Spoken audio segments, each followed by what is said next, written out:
Hello my lovelies and welcome back to another video on my YouTube channel. Today I'm going to be doing a McDonald's mukbang. My McDonald's is on the way. It should be here in around 10 minutes time. And the other day I asked you guys over on my Instagram for some questions that you may think that I won't answer or I'd be reluctant to answer, or questions that you've asked before that I haven't answered. And sometimes I don't answer these questions for a reason. I had loads and loads of you send questions in, so thank you so much to the people that asked me anything at all. Obviously I will not be able to answer every single question in this video because there were way too many. I was hoping today was going to be a really nice rainy, relaxing autumnal day, but it's not. It's actually quite sunny outside, but regardless, I'm still sat here in my hoodie and we're just gonna go with the vibes because it's autumn now.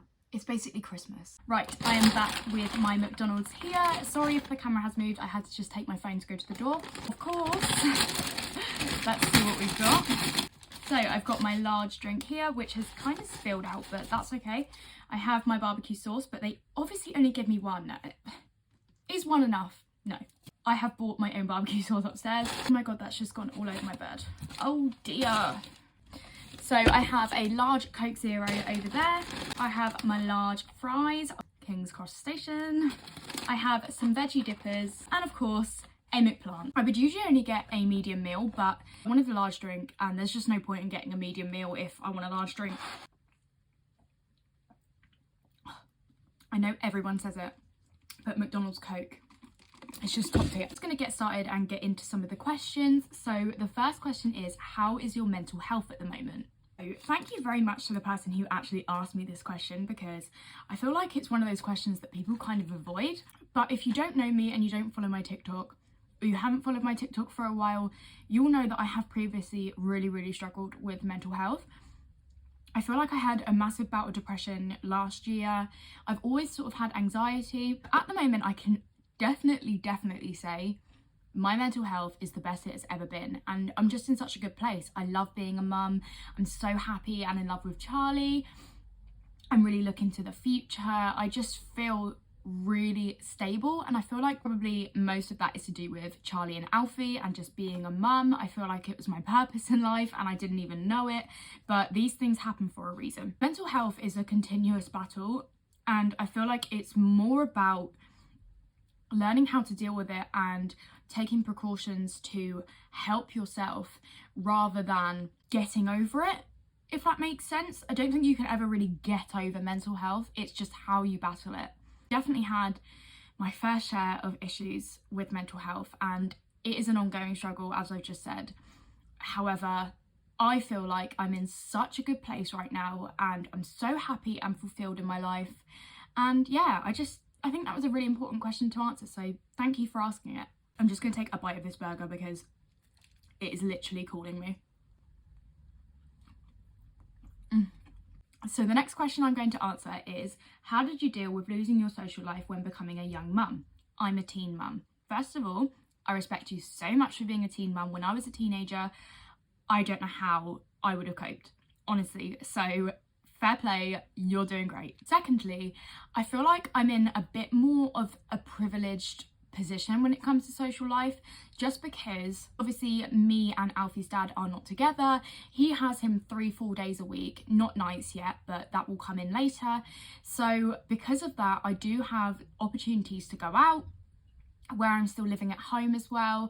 Sometimes, like last night for example, Alfie was asleep and my friends wanted to see me, so I gave my mum the monitor and she sat in her room and watched him, because when you know your baby, you know when they're going to wake up and how they're feeling and etc. I knew that he wasn't going to wake up for say an hour, and I went on a drive with my friends for an hour, and it was really nice. It was so needed. I feel like you need to do that as a mother no matter what age you are. I do feel very lucky when it comes to my social life. I haven't really lost it. I've probably more so gained it. When Alfie was a newborn, it was harder because where I'm breastfeeding as well, it was more of a struggle because he was cluster feeding. He was always on me. You get that sort of nervousness, especially when you're a first time mum. And I didn't really want to take him out at that point. I just felt happy and comfortable sat in my house. And yeah, I did lose a lot of my social life to begin with, but for me, it definitely started returning. It's definitely important to try and keep up with your social life. Make it a point to see your friends and go to the pub and have a drink and go on drives and do whatever you do. But just remember, no matter how many friends you lose, you have given birth to your best friend for life. Even if it doesn't feel like it now, it will.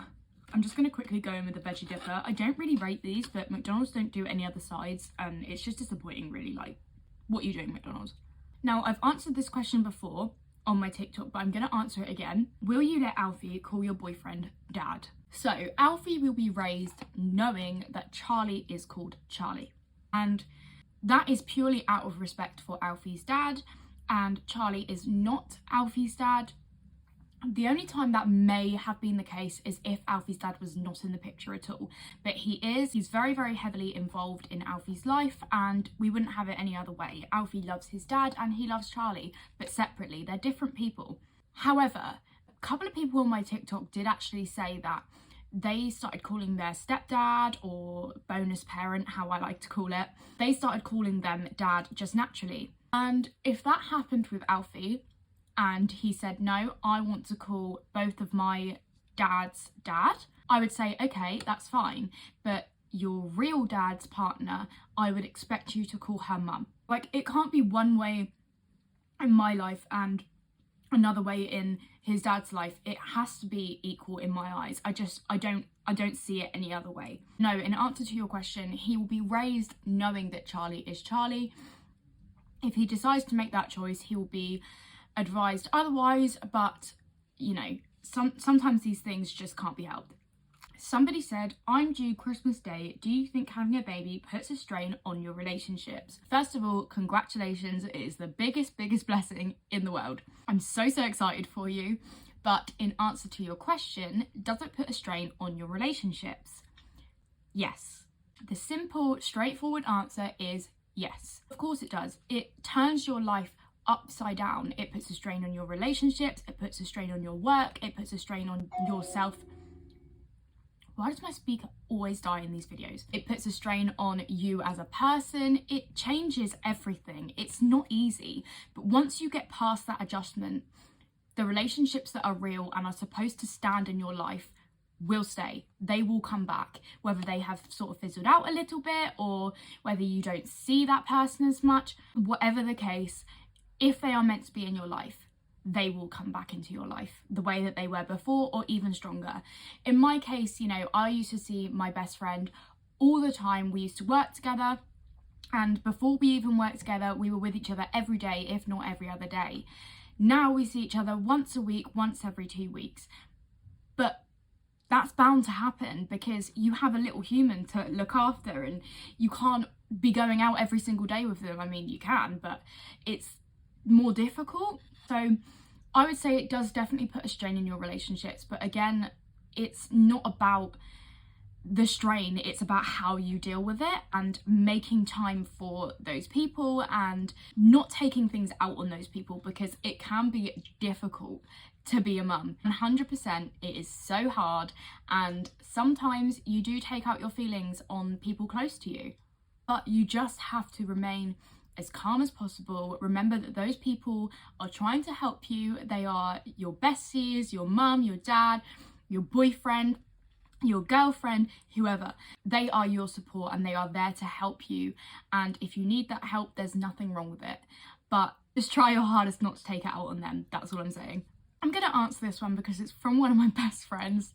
They asked, would you rather have fingernails for eyelashes or feet for hands? I think I'd rather have fingernails for eyelash. I don't know, Jazz.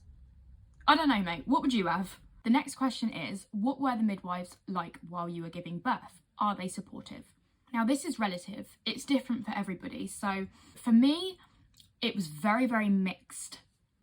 I remember when I was in labour and I was probably around 5 centimetres dilated. I think it was just before I was having the epidural. And there were these two blonde ladies.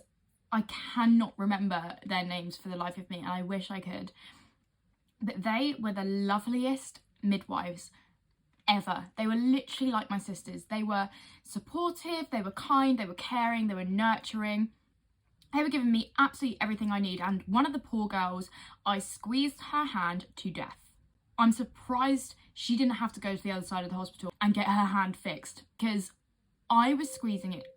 Alexa, stop timer. Because I was squeezing it so damn hard, I just can't believe I didn't even break her bones.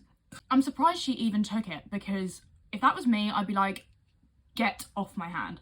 But yes, I have very fond memories of very early labour. They were all brilliant, and then towards the end, I feel like they'd kind of had enough of me, and I don't want to scare anyone if you are pregnant, so don't take this as this is going to happen to you, because it more than likely won't.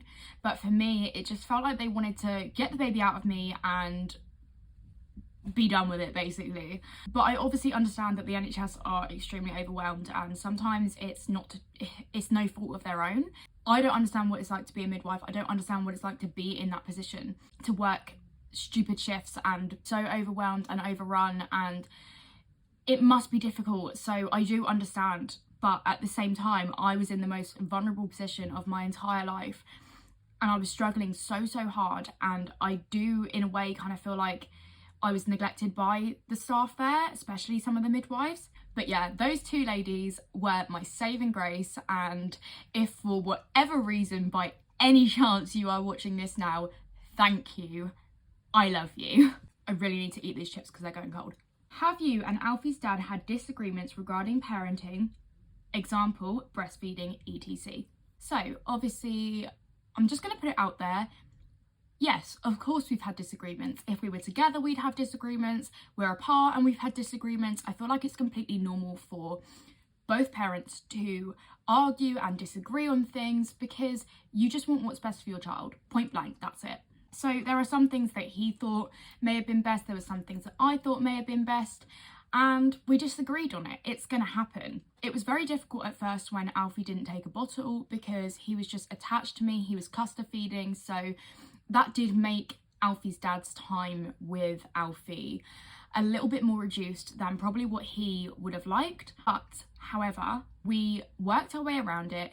He came round every couple of days for like 2 hours until Alfie was old enough to leave the house and go with him. Now we have definitely established our co-parenting tactics and how to work together to really fulfill Alfie's life in the best way possible. You have to find a happy medium in co-parenting. You're never going to agree on everything, and I'm sure we will probably disagree again in the future, but we are both adults, we are both mature, and I think it's the best way around it. I would love him to be happy, and I'm very happy, and that's just the way it is.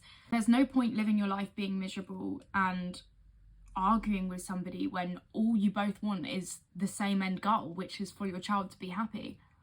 I understand for some people it's not that easy, but just remember, you're never gonna always get along. You're different people, you have different values, you have different morals, and you have different minds. It's the same as everybody, and when two people come together and have to parent a child and put your minds and opinions and thoughts together, sometimes they clash, and like I say, that is completely normal. However, just try your hardest to find a happy medium. If you are watching this and you are in a position where you are struggling to co-parent, try your hardest to find a compromise and remain as happy as you possibly can. As long as you are doing right by your child, you are doing everything right. When are you thinking of moving out?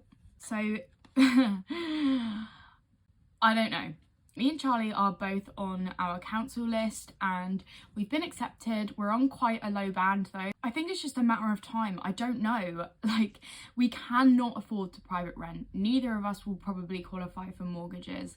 I am very lucky to be in a privileged position at home. The only thing is that Alfie does not have a room. This is my problem. I don't want him getting to 2 years old, me still living here with him, and him not being able to have his own space, because I feel like it's important for a child as much as it is an adult. So honestly, my answer to your question is I don't know. I'm looking into it back and forth, but only time will tell.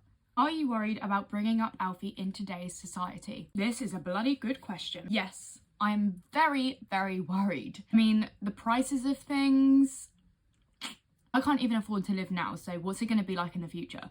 The only thing that gives me some sort of hope in today's society is how accepting it can be. Not all the time, obviously, but Alfie can kind of be who he wants to be, and that is so much more accepted now than it used to be, and I love that. Like, when he comes to the age of exploring his sexuality, I wouldn't even want him to come out to me, because I wouldn't see it as him having to stand there and say, Mum, this is how I feel. I would just want him to do it, and no matter what, I would accept him, and I'm sure the majority of people around him would accept him too. It can be such a shitty time to be alive right now. It is also one of the best times to be alive. We have so many more opportunities, and sometimes I do think that we forget that. I think no matter the situation, you will always be worried about bringing your child up, regardless of the standards and society we're in. So that is all the questions I'm going to be answering today. I did have loads and loads more, but I do have stuff to do, and those were the main ones that I thought may help people. And if you wanted to know a little bit more about me, that may give you a little bit more of an insight into my life. I managed to finish pretty much all of my food. I've still got a tiny bit of the burger, which I'm going to eat now. But again, thank you to everybody who sent questions in. I appreciate everybody who is following me and supporting me. It means the absolute world to me, and I just feel so lucky and so blessed. Please like this video, comment down below, and subscribe to my channel. Also, don't forget to follow my socials. I will put them on the screen now. And yeah, I've really enjoyed just sitting here, eating food, chatting to you. It was quite a different video for me, so let me know if you want me to do more. A big thank you if you have made it to the end. I will see you guys soon.